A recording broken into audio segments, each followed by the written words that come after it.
Srikanth ఒద్దుల creative director Sukumar శిష్యుడిగా ఆయన దగ్గర పలు సినిమాలకు అసిస్టెంట్ డైరెక్టర్ గా పనిచేసి కావాల్సినంత అనుభవాన్ని సంపాదించి సినిమా దర్శకుడిగా మారి తొలి సినిమాను హీరో నానితో దసరా సినిమాను తెరకెక్కించాడు శ్రీకాంత్ ఒద్దుల. మందంటే మాకు వ్యసనం కాదు, అలవాటు పడిన సాంప్రదాయం. తెలంగాణ మాస్ కథగా సింగరేణి నేపథ్యంలో యాక్షన్ అండ్ లవ్ స్టోరీగా వచ్చిన ఈ సినిమా 100 కోట్లకు పైగా కలెక్షన్ సాధించి నాని కెరీర్లో బ్లాక్ బస్టర్ హిట్ గా నిలిచింది.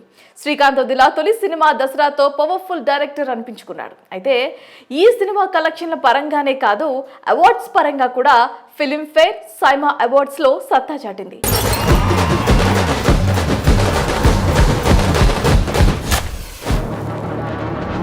దీని తర్వాత శ్రీకాంత్ తన రెండవ చిత్రంగా మెగాస్టార్ చిరంజీవితో తీసేందుకు ఛాన్స్ కొట్టేశాడు. ఇటీవల శ్రీకాంత్ దీనికి సంబంధించిన ఓ సినిమాను ప్రకటించిన విషయం చూసాం. కాగా పీరియాడిక్ చిత్రంగా తెరకెక్కుతున్న ఈ ప్రాజెక్ట్ గురించి శ్రీకాంత్ ఒద్దుల ఒక ఇంటర్వ్యూలో ఆసక్తికర కామెంట్స్ చేశారు.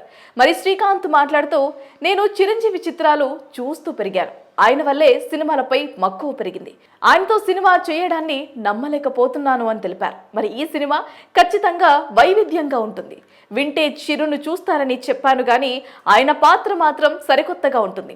ఆయన బాడీ లాంగ్వేజ్ కు తగిన చిత్రం ఇది. చిరంజీవి క్యారవాన్ లో ఉన్నంత వరకే నేను ఆయన అభిమానిని. చిరంజీవి సెట్స్ లో అడుగు పెట్టాక ఆయన్ని నా సినిమాలో పాత్రలాగే చూస్తాను. దర్శకుడిగా నేను చేయవలసిన పని అది. ఇక ఈ సినిమా స్క్రిప్ట్ను 48 గంటల్లోనే ఫైనల్ చేసేసాం.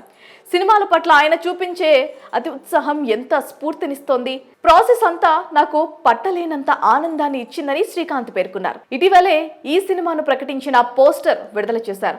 ఆయనలో సింహలో ఆయన శాంతిని వెతుకుతుంటాడని పేర్కొన్నారు. ఇక నిర్మాతగా ఈ సినిమాకు చెరుకూరి సుధాకర్ నిర్మిస్తున్నారు. హీరో నాని సమర్పికుడుగా వ్యవహరిస్తున్నారు. మొత్తంగా ఈ సినిమా తర్వాత షూట్ కంప్లీట్ చేసి 2025లో విడుదల చేయడానికి సన్నాహాలు చేస్తున్నారు. ప్రస్తుతం చిరంజీవి విశ్వంభర షూట్ కంప్లీట్ చేసే పనిలో ఉన్నారు. మైథలాజికల్ స్టోరీతో వస్తున్న ఈ చిత్రం వచ్చే సమ్మర్లో విడుదల చేయాలని ప్లాన్ చేస్తున్నారు.